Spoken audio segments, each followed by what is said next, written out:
ಗೃಹಲಕ್ಷ್ಮಿ ಯೋಜನೆಯ ಗೋಲ್ಮಾಲ್ ತಪ್ಪಿಸೋದಕ್ಕೆ ಕ್ರಮವನ್ನ ಕೈಗೊಳ್ಳುವಂತಹ ನಿಟ್ಟಿನಲ್ಲಿ ಸರ್ಕಾರ ಚಿಂತನೆ ನಡೆಸಿದೆ. ಜೀವಿತದ ಪ್ರಮಾಣ ಪತ್ರ ಪರಿಶೀಲನೆಗೆ ಮುಂದಾಗಿದೆ ಸರ್ಕಾರ. ಪ್ರಮಾಣ ಪತ್ರ ಪರಿಶೀಲಿಸುವಂತೆ ಸಿಎಸ್ಗೆ ಸಿಎಂ ತಾಕೀತು ಮಾಡಿದ್ದಾರೆ.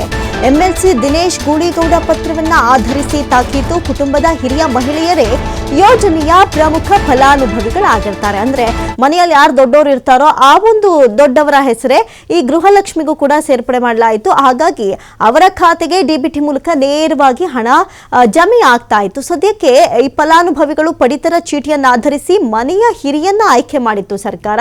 ನೋಡಿ, ಗ್ಯಾರಂಟಿ ಘೋಷಣೆ ಮಾಡಿದಾಗ ರೂಲ್ಸ್ ಅಂಡ್ ರೆಗ್ಯುಲೇಷನ್ಸ್ ಇರಲಿಲ್ಲ. ಆದ್ರೆ ಯಾವಾಗ ಹಣ ಟ್ರಾನ್ಸ್ಫರ್ ಆಗುತ್ತೋ ಆ ಸಂದರ್ಭದಲ್ಲಿ ಒಂದಷ್ಟು ರೂಲ್ಸ್ ಅಂಡ್ ರೆಗ್ಯುಲೇಷನ್ಸ್ ಮಾಡ್ತು. ಅದರಲ್ಲಿ ಪ್ರಮುಖವಾಗಿ ಮನೆಯ ಹಿರಿಯ ಮಹಿಳಾ ಸದಸ್ಯೆಯ ಅಕೌಂಟ್ಗೆ ಡಿಬಿಟಿ ಮೂಲಕ ಗೃಹಲಕ್ಷ್ಮಿ ಹಣ ಸಂದಾಯವಾಗುತ್ತೆ ಅಂತ ಹಾಗೆ ಇತ್ತು. ಸದ್ಯಕ್ಕೆ ಈಗ ಅದನ್ನು ಕೂಡ ಫಿಲ್ಟರ್ ಮಾಡೋದಕ್ಕೆ ಸರ್ಕಾರ ಮುಂದಾಗಿದೆ. ಆರ್ಥಿಕ ಹೊರೆಯನ್ನು ತಪ್ಪಿಸಿಕೊಳ್ಳುವಂತಹ ನಿಟ್ಟಿನಲ್ಲಿ ಸರ್ಕಾರ ಇಂಥ ಚಿಂತನೆಗೆ ಮುಂದಾಗಿರುವಂಥದ್ದು. ಮೃತಪಟ್ಟವರಿಗೂ ಯೋಜನೆ ಹಣ ಡೆಪಾಸಿಟ್ ಆಗ್ತಾ ಇತ್ತು. ಹಾಗಾಗಿ ಇಂಥದ್ದೊಂದು ಆರೋಪ ಬಂದಿರುವಂತಹ ನಿಟ್ಟಿನಲ್ಲಿ ಇದನ್ನು ಕೂಡ ಫಿಲ್ಟರ್ ಮಾಡೋದಕ್ಕೆ ಸರ್ಕಾರ ಇದೀಗ ಮುಖ್ಯ ಕಾರ್ಯದರ್ಶಿಗೆ ಸೂಚನೆಯನ್ನ ಕೊಟ್ಟಿದೆ. ಇದೇ ಕಾರಣಕ್ಕೆ ಪರಿಷ್ಕರಣೆಗೆ ರಾಜ್ಯ ಸರ್ಕಾರ ಮುಂದಾಗಿದೆ. ಯಾಕಂತ ಹೇಳಿದ್ರೆ ಈಗಾಗಲೇ ಗ್ಯಾರಂಟಿ ಯೋಜನೆಯಲ್ಲಿ ಬಹಳಷ್ಟು ಹಣ ಹೋಗ್ತಾ ಇದೆ, ಕೋಟಿಗಟ್ಟಲೆ. ಆದ್ರೆ ಇದನ್ನ ತಡೆ ಮಾಡುವಂತಹ ನಿಟ್ಟಿನಲ್ಲಿ ಒಂದಷ್ಟು ಯೋಜನೆಗಳನ್ನ ಮಾಡಲಾಗ್ತಾ ಇದೆ. ಅದರಲ್ಲಿ ಪ್ರಮುಖವಾಗಿ ಈಗ ಗೃಹಲಕ್ಷ್ಮಿ ಹೋಗ್ತಾ ಇದೆ, ಆದ್ರೆ ಯಾರು ಮೃತಪಟ್ಟಿರ್ತಾರೋ ಅವರ ಅಕೌಂಟ್ಗೂ ಕೂಡ ಹೋಗ್ತಾ ಇದೆ ಎನ್ನುವಂತಹ ನಿಟ್ಟಿನಲ್ಲಿ ಇದನ್ನ ಕೂಡ ಫಿಲ್ಟರ್ ಮಾಡೋದಕ್ಕೆ ಮುಂದಾಗಿದೆ. ಈ ಬಗ್ಗೆ ಮತ್ತಷ್ಟು ಮಾಹಿತಿಯನ್ನ ಕೊಡ್ತಾರೆ ದೂರವಾಣಿ ಸಂಪರ್ಕದಲ್ಲಿ ಪ್ರತಿನಿಧಿ ಶಿವಕುಮಾರ್ ಜೋಹಳಿ. ಎಸ್ ಶಿವಕುಮಾರ್, ಗಮನಿಸೋದಾದ್ರೆ ಈಗ ಜೀವಿತದ ಪ್ರಮಾಣ ಪತ್ರಕ್ಕೆ ಸರ್ಕಾರ ಮುಂದಾಗಿರುವಂತದ್ದು. ಗ್ಯಾರಂಟಿಗೆ ಈಗಾಗಲೇ ಬಹಳಷ್ಟು ಹಣ ಹೋಗ್ತಾ ಇದೆ, ಆದ್ರೆ ಇಲ್ಲೂ ಕೂಡ ಫಿಲ್ಟರ್ ಮಾಡೋದಕ್ಕೆ ಸರ್ಕಾರ ಮುಂದಾಗ್ತಾ ಇದೆಯಾ, ಹೇಗೆ?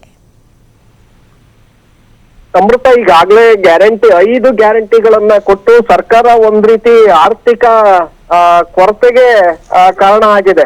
ಯಾಕೆಂದ್ರೆ ಬೇರೆ ಬೇರೆ ಅಭಿವೃದ್ಧಿಗೆ ಹಣ ಇಲ್ಲ ಅನ್ನುವಂಥದ್ದನ್ನ ಈಗ ಗಮನಿಸಬೇಕಾಗತ್ತೆ. ಯಾಕೆಂದ್ರೆ ಸರ್ಕಾರ ಈಗಾಗಲೇ ಅಭಿವೃದ್ಧಿ ಕೆಲಸಗಳಿಗೆ ಅನುದಾನ ಕೊಡ್ತಾ ಇಲ್ಲ, ಶಾಸಕರಿಗೆ ಅನುದಾನವನ್ನ ಕೊಡ್ತಾ ಇಲ್ಲ, ಎಲ್ಲವನ್ನೂ ಕೂಡ ಗ್ಯಾರಂಟಿಗಳಿಗೆ ಕೊಡ್ತಾ ಇರೋದ್ರಿಂದ ಇದೆಲ್ಲದಕ್ಕೂ ಕೂಡ ಹಣಕಾಸಿನ ಮುಗ್ಗಟ್ಟು ಎದುರಾಗ್ತಾ ಇದೆ ಅನ್ನುವಂತ ಆರೋಪಗಳನ್ನ ಈಗಾಗಲೇ ನಿರಂತರವಾಗಿ ಪ್ರತಿಪಕ್ಷಗಳು ಕೂಡ ಮಾಡ್ತಾ ಇದೆ, ಈ ಕಡೆ ಶಾಸಕರು ಕೂಡ ಮಾಡ್ತಾ ಇದ್ದಾರೆ.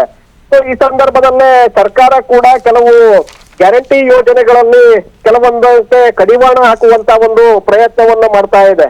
ಇದೀಗ ಎಂಎಲ್ಸಿ ದಿನೇಶ್ ಗೂಳಿಗೌಡ ಅವರು ಮುಖ್ಯಮಂತ್ರಿಗಳಿಗೆ ಒಂದು ಪತ್ರವನ್ನ ಬರೆದಿದ್ರು. ಗೃಹಲಕ್ಷ್ಮಿ ಯೋಜನೆಯಲ್ಲಿ ಯಾರು ನಿಧನರಾಗಿರ್ತಾರೆ ಅಂತವರ ಹೆಸರಿಗೆ ಇವತ್ತಿಗೂ ಕೂಡ ಹಣ ಹೋಗ್ತಾ ಇದೆ. ಅವರಿಗೆ ಕೊಡ್ತಾ ಇರುವಂತ 2,000 ಹಣ ಅವರಿಗೆ ಅವರ ಖಾತೆಗಳಿಗೆ ಜಮೆ ಆಗ್ತಾ ಇದೆ. ಇದರ ಬಗ್ಗೆ ನೀವು ಪರಿಶೀಲನೆಯನ್ನ ಮಾಡಬೇಕು ಅನ್ನುವಂತ ಪತ್ರವನ್ನ ಬರೆದಿದ್ರು.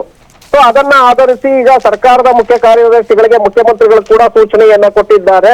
ಯಾರು ಗೃಹಲಕ್ಷ್ಮಿ ಹಣವನ್ನ ಯಾರು ನಿಧನರಾಗಿದ್ದಾರೆ ಅಂತವರ ಒಂದು ಪ್ರಮಾಣ ಪತ್ರವನ್ನ ನೀವು ಪರಿಶೀಲನೆಯನ್ನ ಮಾಡ್ಬೇಕು. ಅವರು ಜೀವಂತ ಇದ್ದಾರಾ ಅಥವಾ ನಿಧನರಾಗಿದ್ದಾರಾ ಅದರ ಬಗ್ಗೆ ನೀವು ಪರಿಶೀಲನೆಯನ್ನ ಮಾಡಿ ಅಂತಹ ಹಣ ಏನಾದ್ರೂ ಒಂದು ವೇಳೆ ಮಿಸ್ಯೂಸ್ ಆಗ್ತಾ ಇದ್ರೆ ಅದಕ್ಕೆ ನೀವು ಬ್ರೇಕ್ ಅನ್ನ ಹಾಕ್ಬೇಕು ಅನ್ನುವಂತ ಸೂಚನೆಯನ್ನ ಕೊಟ್ಟಿದ್ದಾರೆ. ಸೊ ಹಾಗಾಗಿ ಸರ್ಕಾರ ಗೃಹಲಕ್ಷ್ಮಿ ಯೋಜನೆಯಲ್ಲಿ ಈಗ ಫಿಲ್ಟರ್ ಮಾಡೋದಕ್ಕೆ ಮುಂದಾಗಿದೆ. ಈಗ ನಿಧನರಾದವರು ಅಂತೇಳಿ ಈಗ ಫಿಲ್ಟರ್ ಮಾಡೋದಕ್ಕೆ ಹೊರಟಿದೆ. ಮುಂದೆ ಬೇರೆ ಬೇರೆ ಕಾರಣಗಳನ್ನ ಮುಂದಿಟ್ಕೊಂಡು ಅಲ್ಲಿ ಅನುದಾನಕ್ಕೆ ಕತ್ತರಿ ಹಾಕುವಂತ ಒಂದು ಪ್ರಯತ್ನಗಳನ್ನು ಕೂಡ ಸರ್ಕಾರ ಮಾಡಬಹುದು. ಅಮೃತ, ಥ್ಯಾಂಕ್ ಯು ಶಿವಕುಮಾರ್ ತಮ್ಮೆಲ್ಲ ಡೀಟೇಲ್ಸ್ಗಾಗಿ.